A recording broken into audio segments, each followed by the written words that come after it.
Oh, hi, buddy, it's me, Piggly Wiggly, and guess what? I like dinosaurs. Yeah. They're real cool and stuff with their teeth, and they're stomping around going, I'm a dinosaur, and I'm gonna eat you, little dino. And the little one is all like, oh no, don't eat me. And then the big dino's all like, I'm gonna do it anyway. And he goes big and took a big old bite. Yeah. Oh, guess what? One time Mr. Troy told me he had a dinosaur bone, and I was so excited, I almost exploded. And then he was all like, I'm gonna clean it. And then I was like, that's not what you do with dinosaur bones. But then I ate some nuggets and went to sleep. I remember it like it was yesterday. This is a chicken bone, which is a great.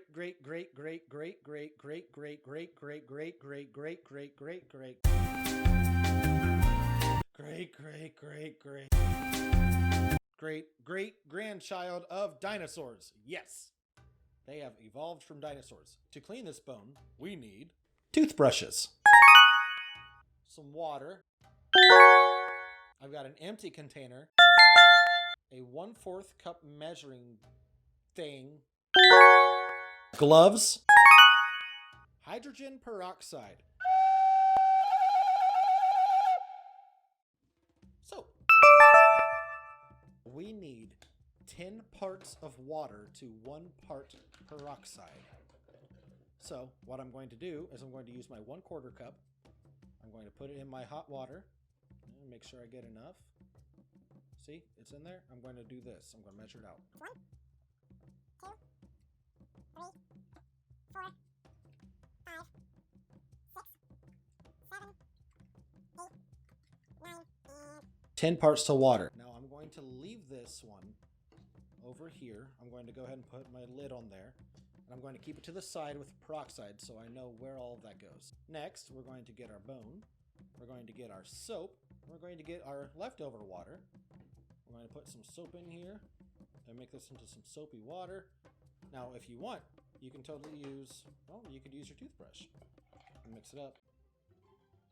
This bone is going to go in here for a few minutes. And guess what? I did not get enough water. Okay, so I got more water.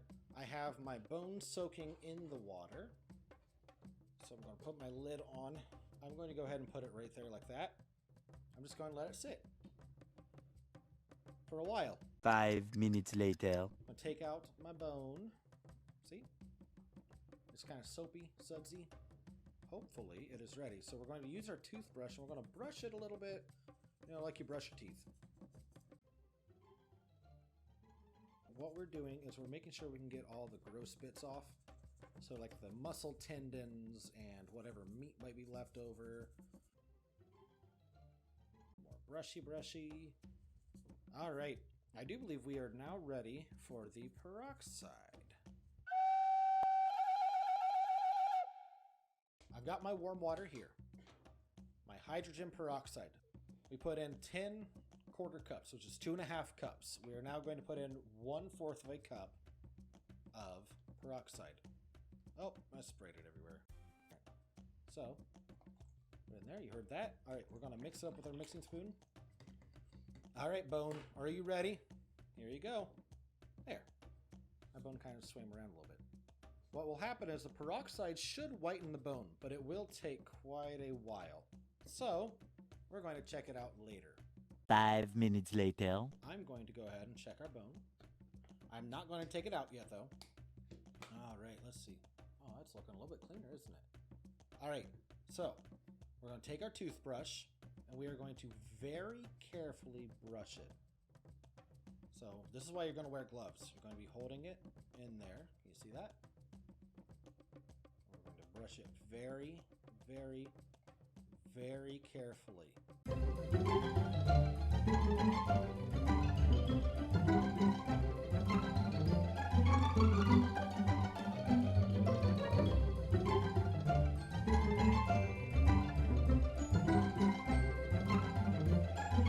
going to take this. I've got my paper towel. I'm going to put it on there. And I'm going to find a sunny spot in my house. So, come along with me. Let's see what we can find.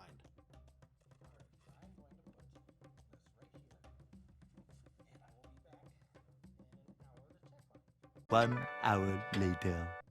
Look at that. Oh, isn't that really clean right there? Now the ends, yeah, whatever. I'm gonna have to do something about that. But look at that. Ah, that is so cool, isn't it? It cleaned off a big old chunk of it. This is going to go into my special Dino and Bone box. Hello, I am Bandito. I'm Mr. Troy's friend, and he wants me to show you some dinosaurs. So come on into the Beanie Isle Museum and follow me. Ah, yes, here we are in the dinosaur room. This is one of my favorite rooms in the entire museum. Now, if you look over here, you might notice some, might recognize some of these, such as the Ophthalmolosaurus, or more than likely, the Plesiosaurus, or the Archelon, like a giant turtle. There are also two others over here.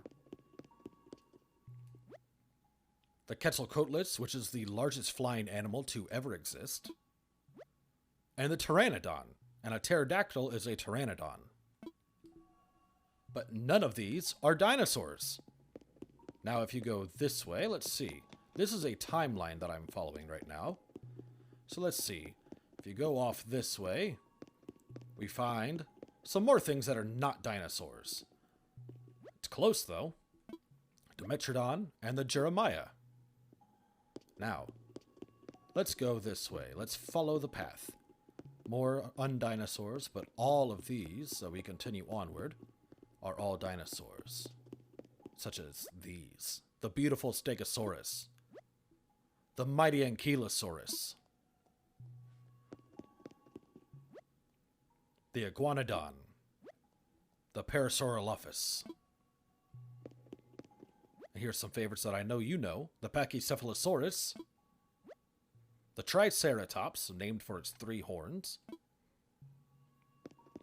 Ah yes, I know you see him in the background. We will get to him soon. The Spinosaurus, which now we know swims and had fins.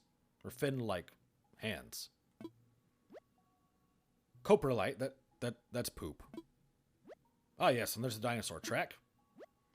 Ah, and the Tyrannosaurus Rex, one of the most fearsome creatures to ever exist. Oh yes, hello Molly. You are correct, those claws are extremely sharp. Ah, yes, let's see, what else is over here? The Deinonychus. And the Archaeopteryx. Very vicious. Ah, yes, and over here we have the Diplodocus, one of the largest animals to ever exist on land. Isn't it incredible? Ah, and over here we have a close cousin, the Brachiosaurus, yet another one of the largest animals. Now, you may be wondering, where did all these dinosaurs go? Why do we not have them anymore? This is why. That giant ball in the sky was a meteor, so large that the dinosaurs would not have had a chance to even notice it. It moved so quickly that everything disappeared underneath of it within a split second. Isn't that incredible? Thank you for joining me today. I will see you later. Goodbye.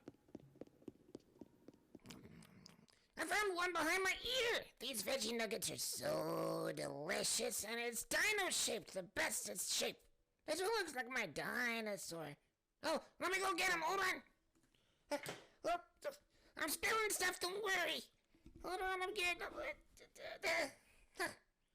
I ran into some stuff. But this is my Rurosaurus, and he smells like oranges, and then I get all hungry and stuff. And when Mr. Troy was cooking our nuggets, we sneak it off and we turned it into this story. A super mega ultra long time ago in the dinosaur times, there was an egg just sitting there, and one day it hatched open. There was a little orange dino inside, and when its mama told it to roar, it went, hey, and it couldn't do no roar. The little orange dino went to dino school, and his friends were all like, roar. And when its friends said, do a roar, the little orange dino was all like, hey, because it couldn't do no roar. And then the teacher told the little orange dino to roar, and it was all like, hey. And then when they went to the park, aliens came and abducted the little orange dino and said, do a roar. And the little orange dino went, hey. And the aliens threw him out of the spaceship, and he was stuck in space. But then Super Swine flew by on his way to the kitchen for a real good snack because Mr. Troy made pescetti last night and he was real hungry. And he seen the little orange dino and picked him up and took him back to his house and he was all like, "You roar!" But he couldn't do no roar still. But then a whole bunch of acorn zombies started coming to take the pescetti and the little orange dino said, "Roar! That's our pescetti!" And the acorn zombies ran away and Super Swine was all like, "I'm gonna name you Roaritsaur, 'cause you roar." And then they ate all the pescetti. The end. Hey, Mr. Troy has this game, and it has dinosaurs in it, and I'm like, "Oh my goodness," but he doesn't let me play it. So, when it's nighttime, I sneak it. I love playing it, it's so cool. Whee!